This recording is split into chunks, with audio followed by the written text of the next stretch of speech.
Hello, my name is Tamathy, and I grew up in Missouri, and I'm the oldest of 21 kids.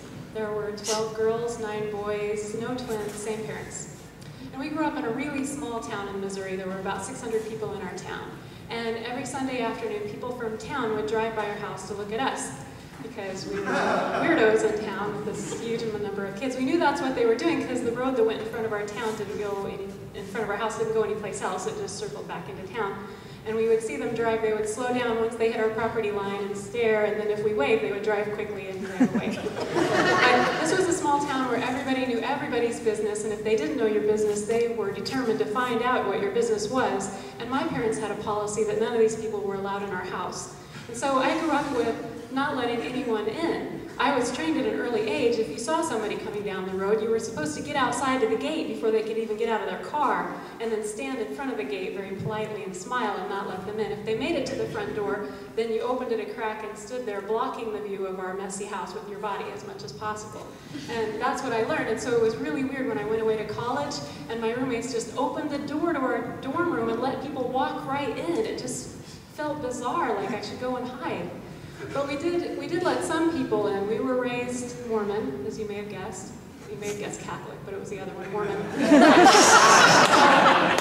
We let the missionaries come over, the young missionaries. My parents figured they were always from Utah, far away. They were only 19. They didn't care about a messy house, so they would let them come, which was great for us, my sisters and I, because we were only supposed to date Mormons, and we were the only Mormons in our county.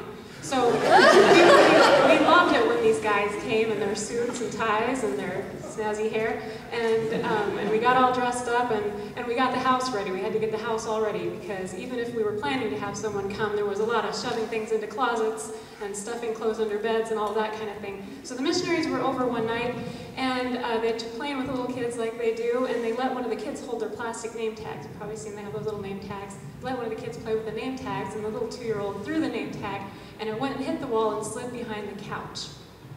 And immediately, my sisters and I jumped forward to say, "I'll get it!" But the missionary jumped up and grabbed the end of the couch and hauled it away from the wall. And we all froze in horror, because who knows what's back there? A giant pile of dried out apples, a bottle so rotten with rotten milk that the nipple is like swollen up the size of a tennis ball, about ready to pop. It could be a large lump of fur, which is like that guinea pig that we never found. There was no telling, and we all held our breath. And then we looked, and there was his name tag on bare floor, a sight we had never seen in our entire lives of pulling couches away from walls.